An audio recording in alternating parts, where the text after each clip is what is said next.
ये देव धुनी जलधारा और सुचि ललाट पर चमक रहा हो, वो अर्ध कलाधर न्यारा। तो तीन नयन उपवीत भुजग हो, ये बासुकी हो इठलाते, हर हर बम बम काम हो चार, हो शिवगण सदा सुनाते। तो अंग अंग पर रमी भस्म हो, शमशान घाट सी धारी, ये फपक रहे विषधर के ऊपर, बन विषधर विषधारी। तो डिम डिम करता डिमिक रहा हो, डकवा शंभु तुम्हारा, सत्यम शिवम सुंदरम का लग रहा तुम तम नारा। जय जय कौड़ाकर शंकर, जय त्रिनेत्र गौरांग गुमावर, नीलकंठ मृत्युंजय सस्थर, डंबूधर पिनाकधर, भय हर भूतनाथ भगवान महेश्वर, पार्वती पति जय हर हर हर महादेव शंभु। कैलाशपति दिगंबर ध्यानावस्थित भी परशुराम के जीवन में ये भीषण हाहाकार मचाने वाला ये विप्लवकारी शब्द कैसा, जिस शब्द को सुन करके समाधि की समस्त तंत्रिकाएं टूक टूक हो गई। भोलेनाथ कौने घोर कठोर ने यकीन हो, सत्य प्रकाश छेद गयो पाताल को, भेद गयो आकाश। ये भागी भानु के बाजी पर छोड़ चले निज गैल, ये हलत धरा भूधर सभय, ये क्षुभित धरा युद्धशैल। कैलाशनाथ तेरा मुखड़ा जो कर्मलीन दिखलाता है, ये वन में मृगसिंह गरजते हैं, इन चिड़ियों का कलव होता है। क्या महाप्रलय का हुआ आगमन इस वर्षा का कण कण कहता है, आज हिमालय शिशिर काल में पिघल पिघल कर बहता है। भोलेनाथ क्या कारण है मेरी बार बार समाधि भंग होने का? आ रहा हूं आपकी शरण में, याद कराए महादेव। बाष्पित हो गया किसी वीर धुएं के द्वारा गुरुदेव के कोदंड को खंड खंड कर दिया गया। वह गूंज गया नमंडल में, घनघोर सतल फूट गया, वन में मृगसिंह दहाड़ उठे और नीतल का शुक्ल उठ गया। अब बेगी चलो भवंदन का वह ध्यान समाधि जो छूट गया, जान लिया मिथिलापुर में टूट गया। आश्रम के देवियों, आश्रम की रक्षा करना। परशुराम निश्चित काल के लिए मिथिला की ओर प्रस्थान करता है। बम विश्वनाथ, हर हर महादेव, हर हर महादेव, हर हर महादेव।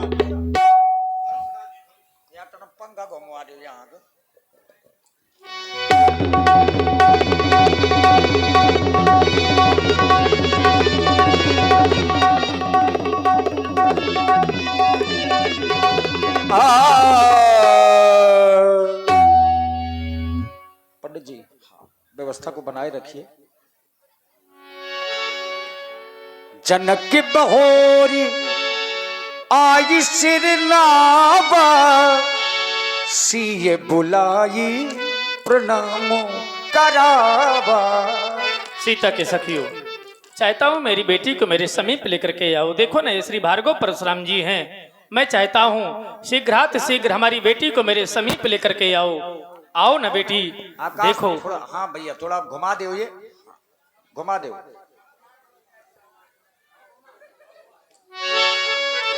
आओ बेटी, इनके श्री चरणों में नतमस्तक होकर के प्रणाम करो, नतमस्तक होकर के प्रणाम करो।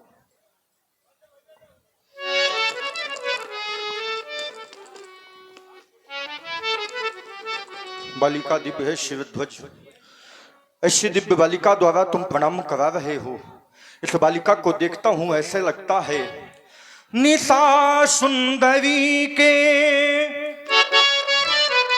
श्रृंगार सब फीके पड़े, ये दमर दमर दमकत है मानो दीप मालिका, या ही बालिका बिलोक ध्यान मेरा छूटी जात, अम्ब रूप धारी जनु प्रगटी अम्ब बालिका।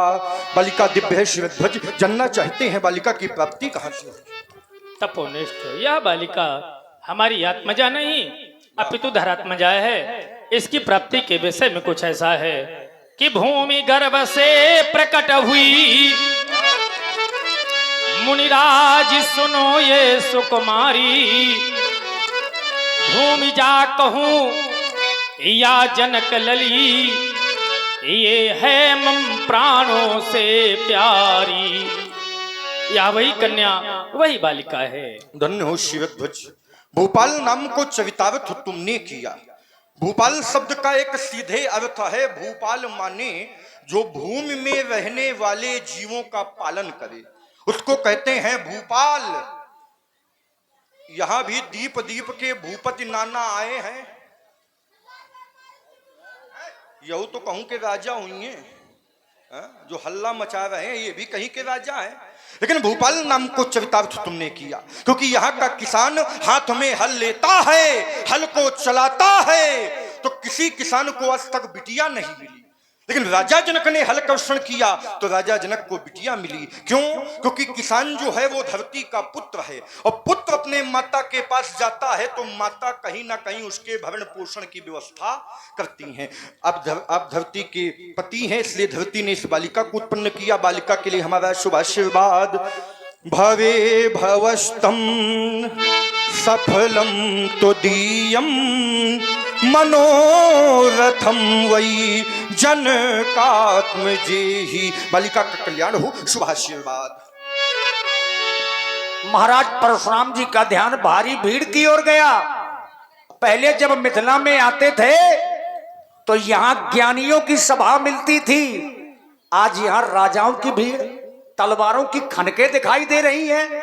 इतने राजा काहे आए हैं? बहुर बिलोक विदेह सनो कहब काहे अति भीड़, पूछत जान अजान जिमी व्याप्यु कौप शरीर। शिरोध्वज, आज मैं देख रहा हूं तेरे यहाँ बहुत भीड़ है। मैंने देखा था यहाँ भीड़ होती थी, लेकिन ऋषियों की, मुनियों की, ब्राह्मणों की, विद्वानों की, संतों की भीड़ हुआ करती थी। आज यहाँ महिपालों की भीड़ है। इन महिपालों का आने का क्या कारण? शिवध्वज के ही कारण। समाचार कही जनक सुनाए, यही कारण मही पे सब आए। इन समस्त राजाओं के आने के कारण में मात्र एक ही कारण है, हाँ। और उन सभी कारणों में है मेरी पुत्री सीता।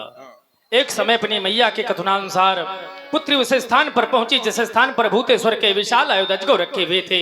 उसने एक आश्चर्यजनक कार्य कर दिया। कार्य इस प्रकार था कि सीता ने उठा लिया अजगो, उसको लख धीरज छूट गया। तुमने क्या किया? बस उसी समय यह प्रण ठाना, कौन सा? प्रण पूर्ति में अजगो। सुनत बचन फिर अनत निहारे, देखे चाप खंड वही डारे। और जहां देखा तो क्रोध और बढ़ गया। माता पार्वती द्वारा पोषित पिनाक शस्त्रागारों के मुकुट तुम्हारा खंडन करके संसार में मानवता पर एक कुठाराघात हुआ है। आज नहीं छोड़ा जाएगा कोई राजा, नहीं छोड़ा जाएगा कोई महिपाल, और सबसे पहले नहीं छोड़ा जाएगा ये राजा। अब देखिए क्रोध बढ़ा भगवान का। अब परशुराम जी इतने क्रोध में हैं, अतिरिस बोले बचन कठोरा, कहू जड़ जनक धनुष के ही तोरा। बोल बोल मुखोल कहू जड़ जनक धनुष के तोरा। आए देश देश के निवेश को कोने हेतु कखे निकेत ये कह धो कटोरा है। काशी कश्मीर कर्नाटक निवासी आए पूर्वी पछाही को कोने झूठ जोड़ा है। बेगी दिखाबू मूढ़े नत्याजू, उलटहू मही जहां लगता वो राजू। धनुष तोड़ने वाले को सिख दिखाओ शिवध्वज, नहीं तो जहां तक तुम्हारी धरती है वहां तक की धरती पलट दूंगा। उल्टहू वहां तक की धरती पलट दूंगा। और बहन बिमला यादव जो छानी बांध से हैं, 51 मुद्राएं भगवान परशुराम जी के चरणों में। देखिए राजा जनक मारे डर के कोई उत्तर नहीं दे रहे हैं। अब परशुराम जी का क्रोध देख करके दुष्ट राजा वो मन ही मन प्रसन्न है कि अच्छा हुआ जो धनुष हमारे द्वारा नहीं टूटा, नहीं तो पता नहीं आज मारे जाते। ये सोच करके दुष्ट राजा प्रसन्न है। पूरी मिथिला समाज डर गई भगवान परशुराम जी के क्रोध से, लेकिन राम जी बेचारे आगे आगे सब है बिलो के लोग सब जान जान की भीड़, हृदय न हरस विषाद कछु बोले श्री रघुबीर। है नाथ, शंकर जी का धनुष तोड़ने वाला कोई आपका दास ही होगा। नाथ शंभुधनु भंज निहारा, होई है को एक दास तुम्हारा। आए सुकाह कहिए के न मोहि, बार बार बिनवऊ मुनि तोहि, बार बार बिनवऊ मुनि तोहि। शिव धनुष तोड़ने वाला भी कोई शिव प्यारा ही होगा। नहीं राम, जिसने ऐसा अपराध किया, कौन है? वह दास तुम्हारा ही होगा। जो कृपा पात्र है गुरुओं का, जो कृपा पात्र है गुरुओं का, वह कभी किससे डर सकता है। जिस पर है कृपा ब्राह्मणों की, यही काम वही कर सकता है, यही काम वही कर सकता है। अस्तु है नाथ, मेरे लिए क्या आज्ञा है? राघवेंद्र, तुमने कहा भगवान शंकर के आयुध का खंडन करने वाला, और आप हैं पुनः फूड किंग मुस्कुरा से, फूड किंग मुस्कुरा से भाई सत्यम राजपूत जी 100 पुष्प मुद्राएं भगवान परशुराम जी के चरणों में प्रदत्त कर रहे हैं। बहुत बहुत धन्यवाद। राघवेंद्र, तुमने कहा भगवान शंकर के आयुध का खंडन करने वाला मेरा दास नहीं होगा। राम, वो मेरा दास नहीं है, वो मेरा सेवक है। अगर सेवक है तो क्या करे व्यास जी? सेवक सो जो करे शिवे काई, अरि करनी कदी कदी लड़ाई। सेवकाई चरणों की सेवा की नहीं राम। जिसने भगवान शंकर के आयुध का खंडन किया है, हमारे सामने आवे, हमारे धनुष को उठावे और उसकी पतंजा को चढ़ावे। अगर ये सेवकाई हो गई तो फिर लड़ाई ना होगी। नहीं तो सुनहु राम, सुनहु राम जहि सो धनु तोरा, सहस बाहु समसोद पुमोरा। भगवान शंकर के आयुध का खंडन करने वाला राम मेरा साधारण अपराधी नहीं है, वो मेरा सहस्त्राबाहु के समान अपराधी है। आज्ञा मांग रहे हो, सुनो क्या आज्ञा है।